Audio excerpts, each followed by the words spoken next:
name's Christine. Welcome to my podcast today, Unmuzzled at 67. And it's the second last episode of all time of Unmuzzled at 67. We're almost done. Oh no, I'm not ready to leave the building. But there's a new podcast on the way. More about that later. Meanwhile, here we are, episode 8 of series 3. Welcome. It's great to have your company today and thank you for choosing my podcast. Let's start, as always, by looking at what we talked about last week, which was me at 67 years old, finally finding out, discovering that I had ADHD and had had it for most of my life. I felt a sense of relief to know why I was the way I was and to know I wasn't mental. I answered a lot of questions and I talked about symptoms and behaviours. So even if you don't have ADHD, which is brilliant, you might see these symptoms in others and that could be helpful. I was quite interested in the amount of people that liked both the very professional reel that Cam sent out with relevance to this particular episode, and also did a wee one myself on Instagram. And I was quite interested in how many people were liking that. And so thank you for your interest. You just never quite know how each of these subjects are going to go. So thank you. But anyway, let's go with today's episode called The Podcast Review. So if you're sitting comfortably, then I'll begin. So looking back to the very first podcast, I started by telling you a wee bit about myself and why I wanted to do this podcast. That I wouldn't be interviewing people like most podcasts. I was just going to be me talking about my life. I think you'll agree I was right to warn you of what lay ahead in terms of, shall we say, presentation style. Plenty of swearing. I didn't disappoint on that one. And lots of references to mental health issues and how they were dealt with in the 70s.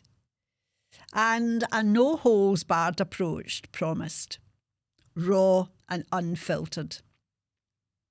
Looking back, I'm sure you'll agree I was right to honestly set the scene. So then I was talking about this big book and I was giving an explanation of why this big book was here and its crucial role in every single podcast. There's never been me on a podcast without this book. It is absolutely mandatory. So the reason it's here, in case you've forgotten, is that I don't have a good memory and I do get quite nervous. Not so much now, but especially in the beginning, I was nervous that I would miss any content, I would miss out any detail. And so I wanted to be sure that what I was telling was exact, that it was detailed, and I didn't go off on a tangent. So really it was to keep me flowing, if you like, and not going off on any tangents. So I hope that explains it. I think as our new podcast progresses, this book will be getting its P45. It'll be getting made redundant, and I can't say I'm sorry. But I've needed it. Without it, I couldn't be here. There's no doubt about that. But I don't think I ever touched upon the opening line that starts every episode of the podcast. If you're sitting comfortably, then I'll begin. Because I stole it from a BBC TV programme. It was created in the 1950s and it was the very first daytime television programme for preschool children. And it was called Watch with Mother. And this line was how they opened every single one of those episodes of that programme. And I have really, really fond memories as a wee girl. I remember that so well, and I remember this line so well. So it just seemed to be, I don't know, it just came to me. It just seemed to be the right thing to do. I've got such affection for that time in my life and at that time, this incredible programme. I just thought it was gentle and a little bit old-fashioned like myself, and it seemed like the right way to start these episodes. So the first few episodes in Series 1 especially gave a small window into what it was like living in Glasgow in the 70s and 80s. In fact, the first episode, if you can remember, gets off to quite a dramatic start, describing the nightmare of taking my periods at 11, still at primary school. That was so unexpected. Sorry, Cam. Right. That was so unexpected for me, as I knew nothing at all about periods, and my poor mum wasn't ready either. She probably thought I would be at least 15 or 16 by the time that I would take my periods, so she probably thought she had loads of time to deal with that. I was hysterical. I thought I was dying, and I had half a toilet roll up me and still could not stop the flow of blood. It was very frightening for an 11-year-old. And of all the days, it happened on the day the Women's Guild were at our house for a visit, for tea and cakes, and they're all seated in the gold room, waiting patiently for my mum to get me sorted out and return to her VIP visitors to serve the tea. So a quick mention about the gold room. This went down quite well the last time. People were quite interested in this, but I tend to think that it was definitely probably a thing. This would be in the 60s. The 60s? Yeah, 60s. And we were lucky enough to have quite a big house. My dad was a janitor, and so we always had a house that came with the job. And in this particular school, the house was really quite a big house. So we all had a bedroom, but there was a spare room, if you like. So we had a living room, a kitchen, and there was another room, a huge big room. And that my mother turned into the gold room, which was for visitors only. So we never went in it unless there were visitors in the house. It was called the gold room because everything in the room was gold. So the sofas were like a gold kind of like fabric. The wallpaper was gold, embossed wallpaper, gold, big rug on the floor and cushions and curtains, and even the pictures had like kind of brass gold kind of fitments. It was my mother's pride and joy. And she even had a gold hostess trolley. That was the thing, absolutely, in the day. But we were never allowed to use it. It was kept locked. And just before it was locked, there was big plastic covers put over the sofas to make sure that they were kept good. So it wasn't really much about us, it was more about visitors. But when you look back and think, God, what a beautiful big room that was. It didn't have a telly in it. It was kind of called in those days a sitting room, which was just a kind of a quiet room where you would sit and maybe have a chat, or in those days maybe read a book or something like that. The living room had the TV in it. This was a quieter room. But it was a waste when you think about it, because hardly anybody was in it, and we could have all had a great time in it. But there you go. And of course, thinking about that wee story about the Women's Guild, in those days, the women wore hats a lot, especially in the winter. But they weren't like hats like Tammy's. They were very structured hats, especially in the winter, and definitely indoors. So if you think Isa, still game, you never see Isa without a hat, do you? Even in the summer, she's got a hat on. So it's very much that kind of look. Then going into episode 2, we talked about the overheard conversation. Now, this is the most prominent event in my life, because that changed everything. It changed me, changed my path, almost in the blink of an eye. Nothing was the same after that. And I'm just going to very, very quickly give you a brief summary of what that was. So I overheard a conversation between my mum and dad, which I was not supposed to hear, when they were discussing us children. So there was me and there was my brother and my dad. I was a big daddy's girl, so I was a huge fan of my dad. My mum, not so much, but absolutely him. And he was talking about the fact that perhaps my brother is the one that they should be focusing on. My dad was a very intelligent man and was way ahead of his time, and obviously wasn't able in those times to attend university, and he really was keen for at least one of us to be able to go. And he was saying, I really think that, saying that it was my brother should be the one that we should really focus on.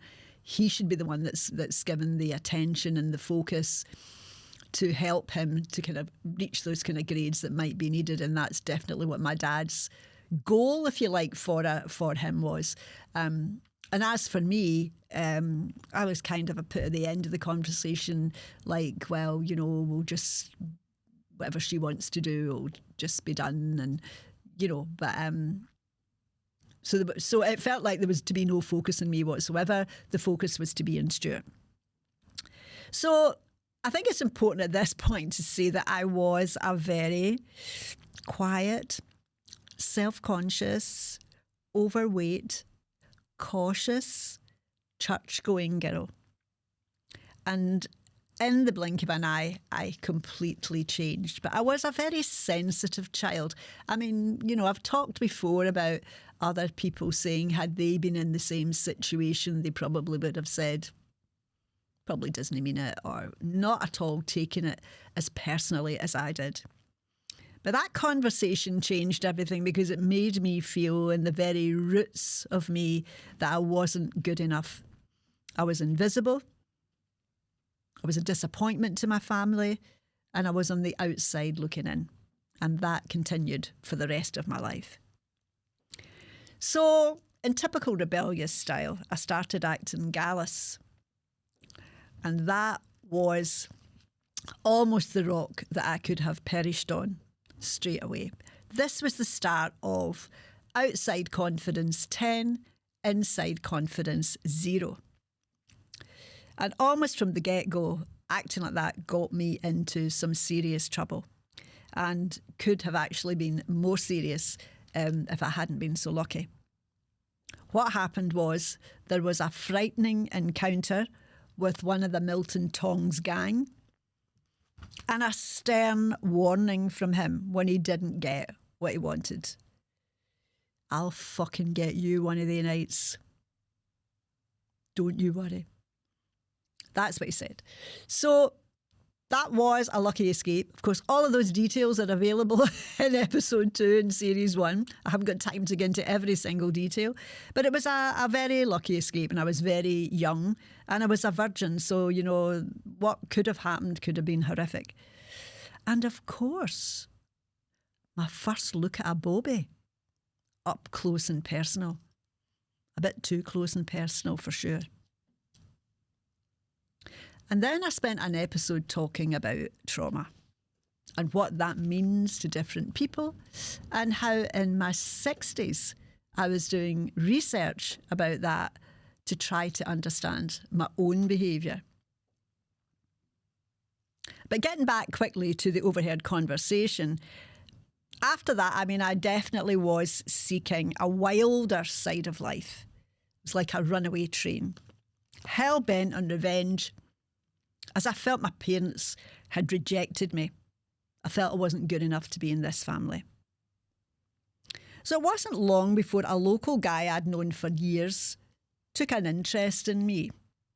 And it turned out, as well as being older than me and working full-time as an apprentice, he sold drugs at the weekend in Sauchiehall Street. So we teamed up. I started as the lookout for the police and progressed to helping him sell those blue pills. I'll never know what those blue pills were. Maybe somebody of my age might know. I don't know. But our incentive was sell 5, get 1 free. So we were sell.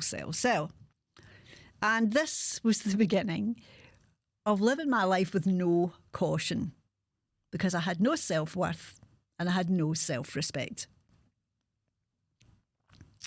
Then I was talking about leaving school as soon as I could in those days. You could actually leave at 15 in those days. I mean, you had absolutely no qualifications, but you could still leave. And I finally landed my dream job selling makeup in Lewis's department store in Argyle Street, working alongside incredibly glamorous women, much older than me. And they were a real tight-knit team of women who worked hard and played hard. And during this time, I met two guys who had just been released from Berlin. Of course, I'm interested right away.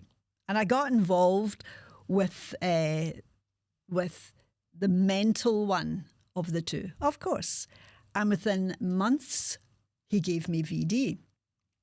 So obviously, in those days, you could never tell your parents. You could never go to your GP.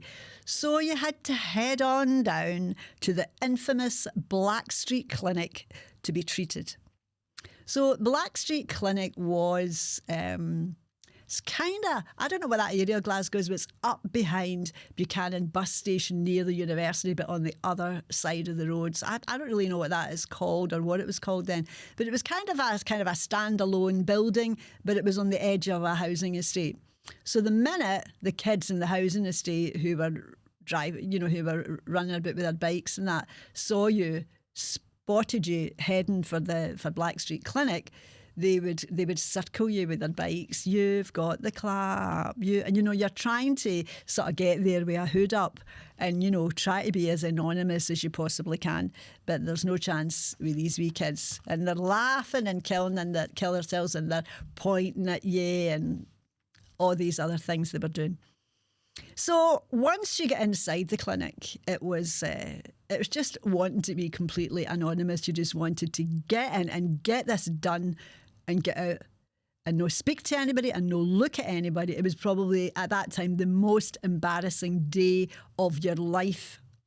But that's not what it was like inside. Not at all. Women were chatting. Oh, hi, Margaret. How you doing? Oh, is this you back? Aye, me and all. See men, they're bastards. And they're Moira, you back in? Oh, bloody terrible. So they are. What's your name, hen? To me. And I'm like, oh, for fuck's sake. So, oh, you're looking a bit worried, hen. We're here all the time. It's nothing for you to get worried about at all. You'll be fine, hen, you'll be fine.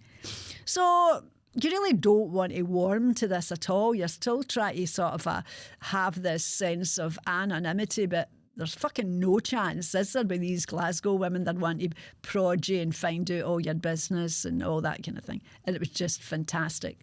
So it was just funny, and it's for me, it's a typical kind of Glasgow culture thing. Women just take everything in their stride. Nothing faces Glasgow people. And I do remember I had to go and get treatment, and then I had to go back. That I was given treatment, and then I had to go back and had to check that it was all cleared up. And I remember they were both there, Margaret and Moira, the next time I went back. Oh, right, Christine, how you doing? Oh, you're back. Aye, oh, hen, I hope you're no back. All that kind of stuff, So I just remember that story with it being the most embarrassing day of my life and wanting to be anonymous, and there wasn't a chance in hell of that ever happening with these women. It was absolutely brilliant. So then I had to touch on something a lot more serious. That when I was 16, so it wouldn't be long after that, then I had 2 suicide attempts. That jailbird who gave me the VD dumped me. He was just out of prison, but I wasn't good enough for him. He didn't want me. The most mental guy I had ever met in my life, even to this day, I've never met anyone more mental that's actually just walking around. And it made me feel I must be unlovable. And, I can't be exactly sure, it's a long time ago, of the particular emotions, but I just honestly felt that life was pointless. At that moment, I felt life was pointless. and it just seemed too much of an effort. I felt that I had lost the respect and the love of my father. That wasn't actually true at all, but that is how I saw things then. So I'm thinking to myself, well, my father, who I love and adore, he obviously prefers my brother over me. And now there's a mental case here, and he's worth nothing, but he doesn't want me to.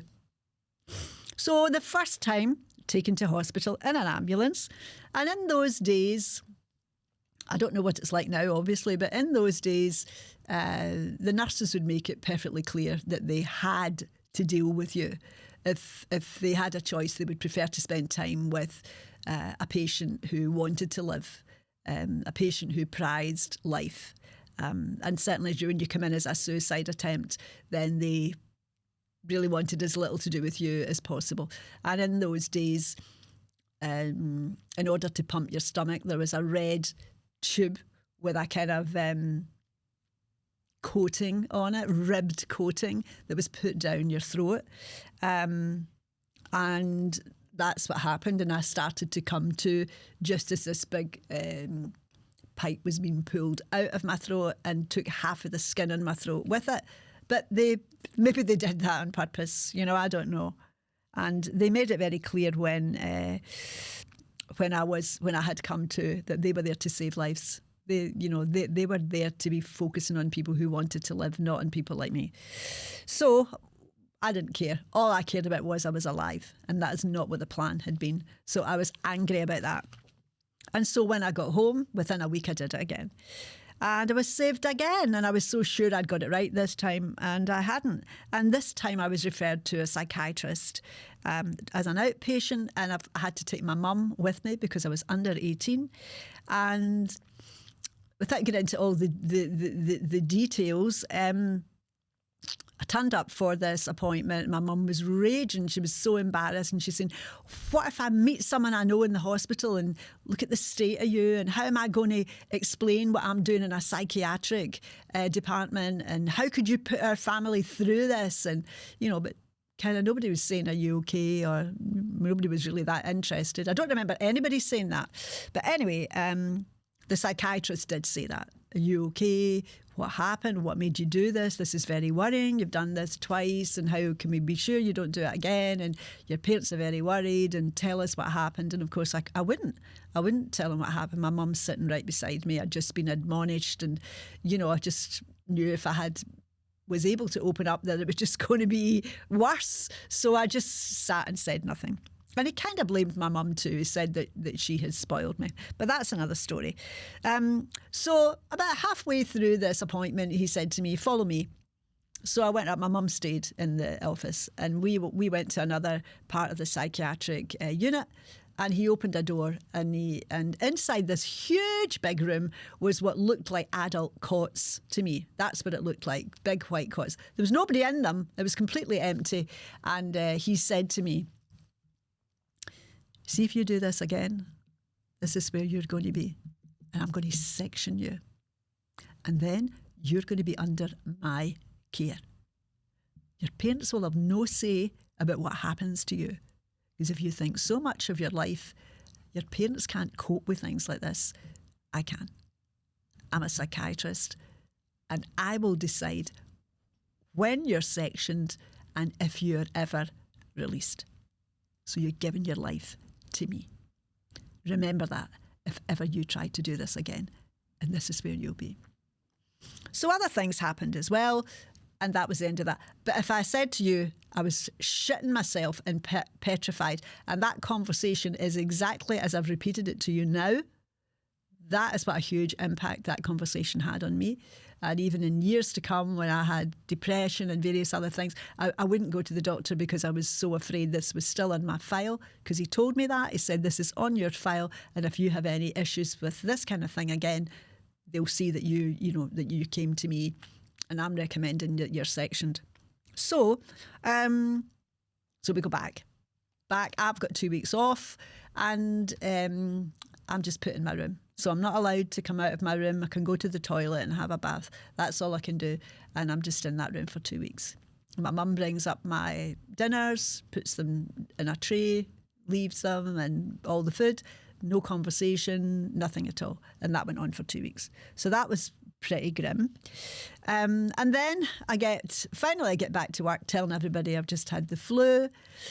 And from there, guess what? Fun and laughter and good times. Because then I found the Glasgow gay scene. And I felt at home right away in this community. Though I was not gay myself, I related to how they were perceived and excluded socially in the 70s. In the 70s, the gay scene was very much 2, 3, maybe 3 pubs in Glasgow. Maybe somebody. I'm just sort of saying. I think there was 3, and they were exclusively gay, unless there was people like me that went that were friends with gay. It was men, primarily men. Very very few gay women in these particular places, and it just was amazing. So. I can't remember gay men really going to straight pubs at all. Maybe they did, but I definitely don't remember it. So everybody was piled into these 3 pubs. So nobody cared about my weight. I was quite overweight at this time, and I was very self-conscious about that. But nobody cared about that. I was funny, I was quick-witted, and I had great one-liners, so I was in. I was welcomed unconditionally and had the time of my life. I was loving my life then and had my dream job and a fabulous social life. But this is a time of serious drinking, although I was still very young. Hangovers to match and blackouts, so almost from the beginning. But there are some funny wee stories that it would be amiss of me not to tell you again. And the first wee story is about my friend and I arranging to meet our gay friend. We said, where about? In the town. Yeah, where? And he said, meet me just outside Buchanan bus station. We said, okay. So we're waiting outside Buchanan bus station and he comes running in. He said, listen, I've just got to go in to the toilet for a minute. I'll get you out here. It'll be about 10 minutes.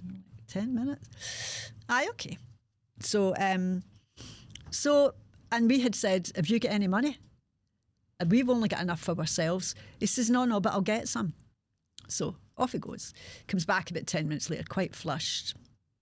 It's not got a wad, but I think he's probably got a tenner or something like that. I mean, that was more than enough to have a night out in the 70s. I said, where did you get that money from? And he said, there's an auto teller in that toilet. What? Is an auto teller in the gents' toilet? He said, well, it's something like that. So I'm going to leave it to your imagination where you think he maybe got the money from, because we both know there's no an auto teller in any gents' toilet that I know of. And of course, there was new things to learn going around with gay guys. There was things like cottaging, which I didn't know anything about. And often when the pubs were closed, we would maybe go to a party in somebody's flat or something, and some people would hang back and say, oh, we'll get you up there. And I said, why, where are you going? I said, nothing to do with you, Christine. Okay, this is a gay man thing. Okay, so you can fuck off and go to the party. We'll see you up there. It's a fucking nosy. I said, no, I want to know what yous are doing. So anyway, I just followed them and they went down to gents' toilets in St Vincent Street, and in those days, in St Vincent Street, the toilets were kind of like basement level, so you entered, but stairs going down from the ground. So when I got there, was a fucking hive of activities, fucking guys in and out, laughing, carrying on. I says, fuck's sake, look, sounds like a party going on down there. But I don't need to, I don't think, tell you what was going on. And what cottaging really was all about. And of course, there was an annual orgy for one small group within the gay community, which was advertised as gay-only party, once a year in somebody's house, and we were never allowed to go because that was a gay man thing as well. But like all things, we managed to find ourselves in there and got a wee glimpse of what was going on, and were quite happy just to leave. I have to say, though, that in those days, with guys like that, when life was outrageous, nothing could shock. Nothing could shock you. And it was just part of the scene. And all we did was laugh and carry on. It was brilliant. Then I made my way to Jersey. my first new start. And the gay scene in Jersey was, I went with a gay friend of mine who was a hairdresser. He had got a job there and I got a job quite quickly. So we settled in quite quickly, and the gay scene was fabulous in Jersey. We were in St Helier, and what was so surprising for us was that the gay scene and the straight scene, if you like, was mixed. There was one very gay pub, but outside of that, you had people at my mum's age. I mean, I was very young then, maybe 17, with people at my mum's age sitting at a table across from two outrageous queens, screaming and shouting and dressed up, and nobody batted an eyelid. So that for us was fabulous. It was like a real sense of freedom and how it should be, and so that was very, very enjoyable. The sad thing for me personally was that the pubs opened at 9 in the morning, and that was supposed to be for people going for a coffee, before the sort of starting drinking time in the afternoon. So on my days off, I would say every week, I'm just popping into the pub at 9 to have a coffee, and then I'm going to the laundrette, put my laundry in. Now, the laundrette is that way and the pub is that way. So off I would go at 9 o'clock. I can't even remember if I even started with a coffee, but it became a kind of a story that, every Wednesday you'll find Christine in there. She's determined to go to the laundrette, and yet at 7 or 8 o'clock at night she's absolutely bluttered and her dirty washing still sitting there beside her. So then, out of the blue, this very tall and handsome man takes a shine to me, a straight guy, the perfect gentleman. My first impressions could not have been more wrong. The reality was a psycho entered the room. So at that time I was working in this fabulous perfumery shop, very upmarket, and everybody that worked in it was quite posh, very, very nice. There were only about 5 or 6 of us working in it. It was quite a small place. I was used to working in Lewis's where you had maybe 100 odd people working there. So this was very small, very exclusive, very expensive. And this new girl started. Her name was Catherine, and she had come from working in Liberties in London, very posh. And she'd been a debutante. Was she older than me? Yeah, she was older than me. And she had been to school with Princess Anne. So her family were extremely wealthy, a massive big house outside St Helier. And she talked like that. Oh, Chrissy. And that's how she spoke. So sometimes when I look back, I think, how the fuck did we understand each other? Because so much of what she said, I had no idea. And it must have been the same for her with me, with my Glasgow accent. But despite that, we struck up a really close friendship. And that was nice for me to have a straight friend and to start to go around to some of the kind of straight places in Jersey. So she was lovely and brilliant stories, you can imagine, and great. But at that same time, I had met this guy. So he started quite quickly going out himself, coming home drunk, and and very, very quickly, in a matter of maybe a month, the real him appeared, because he was a man with his own demons, battling his own demons, and his temper, for the slightest wee thing, would just completely erupt. Screaming and shouting, and other neighbours in the flats next to complaining about noise, and that kind of led from that into battering me, and sometimes think to myself, why is it that women put up with that? Why is it? I wasn't a woman then. I was only really a teenager then, and why did I put up with it? Because I was terrified of him. That temper, when it was unleashed, was terrifying. So there's a couple of things that went on there, and times I had to take time off work because my face would be so bruised, and I would have black eyes, and I'd go to work and my boss would go, Christine, you can't come to work like this. What on earth is going on in your life? So it all kind of culminated, and of course, when these things happened, Catherine would say, come and stay with me, get a break away from him. And, you'd go and live in this incredible mansion, and our parents were fabulous as well. And it's like stepping into another kind of world. And this thing with Joe kind of culminated in him almost killing me. And I knew, I felt at that point, this is the end for you, Christine. There's no way out of this. He is definitely... I was sitting there with a knife up at my throat like this. But somehow, I don't know how, I managed to talk him out of it. And maybe, I don't know, words just come when you really need them. And I ended up going back to Catherine's place, coming back to my flat, picking up my stuff, and I literally just flew back to Glasgow in fear of my life. Jersey was too small a place to still be there. So what's interesting about that is that Cam did a really nice video reel thing talking about what had happened with this guy, Joe, and that got the most... Is it watches? Is that the right word? Probably not.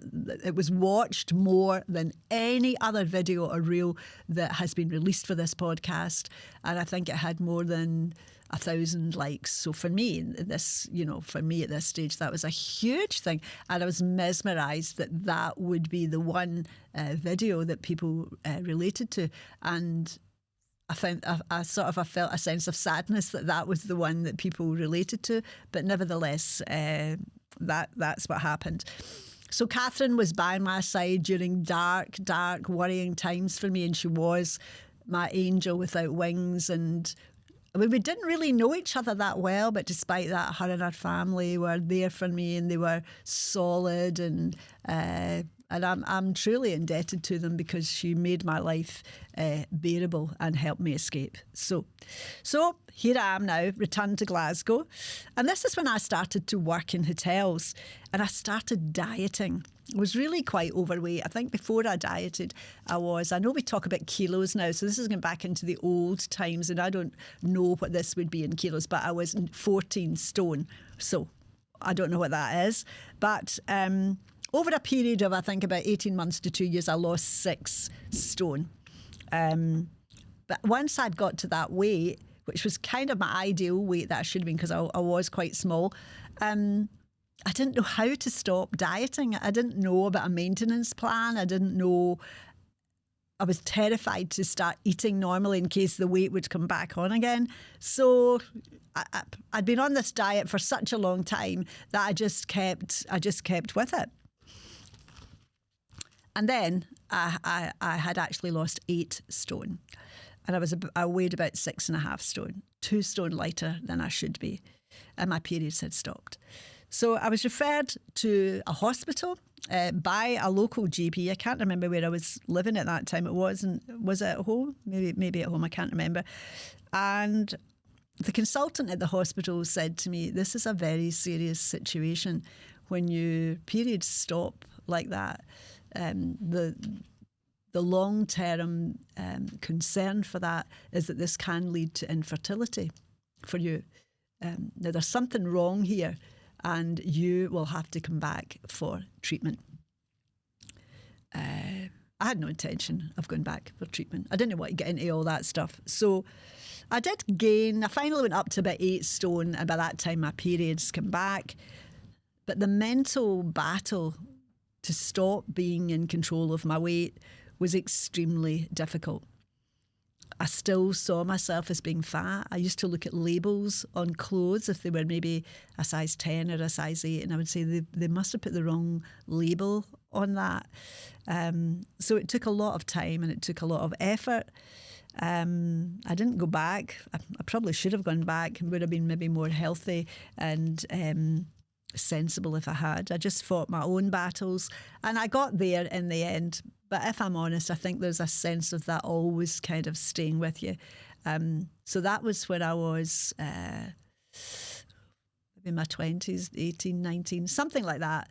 And I have never gained weight since. The only time I gained weight twice. Once was when I was pregnant, and the other time was when I stopped smoking. Outside of that, I've always maintained the same weight. And I always say it takes a bit of effort, but if you enjoy If you've been very fat like me and now you're slim, you only ever want to be slim. You never want to go back to that. So it takes a wee bit of effort to keep your weight, especially as you get older. But for me, it's worth it because I want to be healthy and I want to be strong. So I was still drinking heavily, always to get drunk. If I couldn't get drunk, I didn't start drinking at all. There was no sense of a social aspect at all. There was only one end game that I was looking for. Things weren't going that well now. I was moving around the country from job to job, and I ended up working in a hotel in Eastbourne, where one day I was just about to be sacked because of my drinking, and then from the shadows came another angel without wings, Jimmy from Govan, who saved my job. He took me to AA, he became my sponsor and a lifelong friend. And as far as drinking was concerned, I never looked back. So I was pleased to return to Glasgow about 18 months later, sober. First time living in Glasgow sober and back staying with my parents. So when I arrived, found a shitty wee job. My mother was one of these, you need to work, you've got to bring money in. So I got a shitty wee job. It didn't really matter. I was earning money and I would get something else. And quite quickly I met a nice guy. He was, he was nice, a wee bit older. He was easygoing. And within months, I found myself pregnant. So against all the odds, here I was pregnant. At first, I just actually couldn't take it in. And I want to tell you briefly the story of how I found out that I was pregnant, because in those days, you had to go to the doctor's surgery, give a sample, and it would be sent away to a lab, and then you had to call the surgery to get your result. So I did the sample, and I was now calling back the surgery and saying, find out, I was absolutely sure I wasn't pregnant. I mean, I was told I was practically infertile. So, but anyway, the woman said, yes, Miss McCormack, your result is positive. And who was sitting in the surgery, almost right in front of the receptionist desk, was my mother. And she heard this, Miss McCormack, your result is positive. And she had an inkling anyway. She was saying things like, you're not having your usual morning coffee? What's the matter with you? You're looking quite pale, that kind of thing. So my mum came back to the house, because I didn't know that she knew. And she came back to the house like a fucking raging bull, just beyond a red mist, just uncontrollably anger. Up she goes to her bedroom, brings down an old battered box, opens it up. What's inside? Her wedding dress. What does she do? Gets a pair of pinking shears and cuts the dress into absolute tatters and flings all the bits at me. You won't be fucking needing this now then, will you? So that was quite sad. It was sad because I never even knew my mum had kept her wedding dress for me. So it kind of goes to show the strength of emotion and feeling that she had and how disappointed she was that this is where we were at. So she told me to move out. She just couldn't handle it, and neither could my dad. And you know what? That was fair enough. I was 30 by this point. My mother said, you should know fucking better. You're no 16 now. That was her take on it. So I was living in a wee flat, and it was fine. It was fine. I had quite a few friends living round about me. And one night, I was seeing my friend off in a taxi. She jumps in the taxi. I'm just walking up the road, and this guy attacks me from behind. And I think it could have, there was a strong chance this was going to be a rape, but we never really got that far. It just happened in the blink of an eye. I just could see a movement at the side of me, but I didn't even recognise that it was a human being. It was very dark, lots of trees.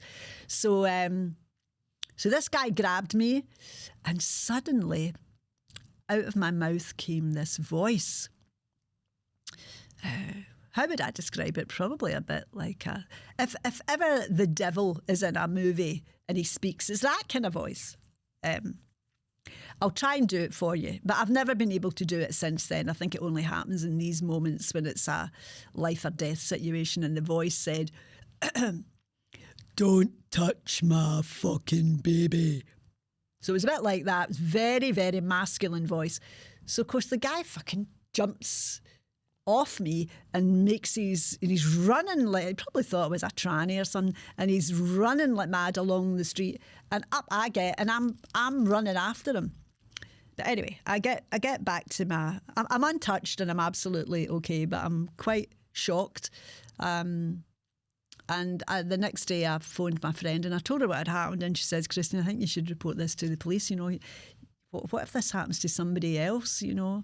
And much as I didn't feel like it, I was 8 months pregnant at the time, I just didn't feel like doing it. I thought it is the right thing to do. So I did go and, you know, I did a line-up thing, and it was all really quite traumatic, and I couldn't sleep at nights, and you know, it really had a big effect on me. And someone told my parents, and my parents said, you better just come up the road, you just come home and we'll wait and see what happens when the baby is born. So this beautiful baby boy, born against all the odds, healthy and strong, but there's 3 generations of us living in this house, and what comes next for me is postnatal depression. So I think my son, he was in a small, like a buggy thing, so we'd probably be maybe a year. Certainly wasn't walking anyway. And I said to my mum, I don't know what's the matter with me. I'm feeling really. You're feeling down. For fuck's sake, you've just had a beautiful child. People would bite your arm off to have a child like that, and you're healthy and strong. What the fuck are you talking about? You're down. Away you go. Get a fucking grip, right? So that took another maybe... God, what age was my son then? Maybe 7 or 8. It took about another 7 or 8 years for me to finally get to the doctor and be treated for depression, because that's what it was. And as well, when I was finally treated for depression, I didn't realise that one of the side effects of that is called emotional blunting, when you just shut down emotionally. So I had that kind of going on as well. Then there was a fleeting engagement to a BAM a few years later, which thankfully didn't work out. And then in the podcast, I was talking about friendships, and I was talking about how important it is to have the right people beside you in close contact, and how wonderful it is if you find your tribe. And I was talking about my own memories of how that had happened to me twice in my life, and what a wonderful experience it had been. Then, here come the gangsters. So we had 2 episodes talking about Glasgow gangsters, talked about the ones I met working in a hotel and the ones who came to work for the hotel. And both were quite well, you know, for me, it was anything that was dangerous, you know, so these guys seemed to be they weren't dangerous. I mean, as people, they were actually gangsters that I have met, are incredibly well-mannered and, you know, absolute gentlemen. So we had some great social times and quite a lot of laughs, and nobody ever spoke out of turn, or, you know, had some really great times. But then the guys who worked for us in the hotel all got arrested on drugs charges, and they were all put in jail. So that was the end of that. And then I went to work for a couple of gangsters with a wee business idea that I had. And I talked about one day how guys came to that building that we worked in looking for money they were owed, and how they had these... I keep wanting to say rifle. Rifle is a sort of cowboy thing, isn't it? I don't know, a sawn-off shotgun or something. I don't know. Big black guns, and how they were firing their guns at the building, and how a bit worrying that was, to the degree where I said, fuck, if this is what it's going to be like, I'm not coming back. So one of the funniest stories, I think, about the gangsters was one time one of the young guys said to me, fancy going for lunch one time, Christine? What about the Regano? Now, at that time, the Regano was the place to go. Incredibly expensive restaurant in Exchange Square. I think I'd been once, maybe before, and I probably drunk at the time. So, I said, that would be lovely. And I didn't really understand why, but I thought, that's all right, I'll go anyway. So we had a fantastic meal, and he was saying, that was quite nice. Did you enjoy it? I said, yeah, it was really nice. Thanks very much. He said, oh, I knew I was going to do it. No, but I've been doing this with my hands, and I've been just had so many near misses. It happens all the time. Oh God, I think hands are a thing, aren't they? No, it's fine. It happens all the time. Okay. It's just the way that the mic sometimes gets position. See, it's quite heavy. It is. And you kind of need to tighten that quite. Right, I'm going to just do No, this. don't. I'm Honestly, it's absolutely fine. Your hand movements, you haven't actually hit the mic, or it's just. But I've had a lot of near misses. You haven't seen them. I'm like, oh, I just missed it. Right. Okay, so I'll just pick up. So this guy says to me, do you fancy going to Glen Eagles? Oh, I says, fucking absolutely. I'd love to go to Glen Eagles. He says, you know, I've been thinking about you, Christine, you know, how you're probably not getting any action, you know, because you were saying, you know, you live by yourself and that. He says, you know, if you want, I'll shag you. He says, and I've got a pal as well, and if you wanted a threesome, I don't know what you're into. He said he would pump you and all. So probably for the first time in my life, I have been absolutely gobsmacked. I absolutely, there must have been a huge pause because my mind just went blank. You know, there's just no way that I could have been ready for anybody going to say anything like that to me. So finally I just said, that's very kind, but no thank you. And there were no more lunches, and that was the end of that. But it was quite a nice way to end things, and it was quite funny when I look back on it now. In the podcast, I also talked about my own experience of my parents getting older, of my mum contracting Alzheimer's disease, and the impact that had on our family. And honestly, thank you to everyone who took time to message me to tell me their own experience. I was really, really touched by everyone's story. And again, the video that Cam released for this particular episode was one of the very popular ones as well. So I think I personally got more people got in touch with me from that episode than from any other. So again, thank you very much. I also shared in the podcast about my long struggle with never being able to manage money and how I got myself into debt and had to sign a trust deed, which was shameful for me. I was glad my parents had passed because they would have been so ashamed of that. And I think I've probably left a few things out, but this is just a snapshot of my story. And I haven't included anything from series 3, which is about getting better, because I'm going to cover that again next week. I wanted to talk to you about how getting better mentally changes. It certainly changed me in unexpected ways and surprising ways. So here is the end of this bonanza episode. I hope you've enjoyed this wee trip into my past again, and thanks as always for your company. I look forward as always to seeing you on Instagram and next week for the actual last episode of Unmuzzled at 67.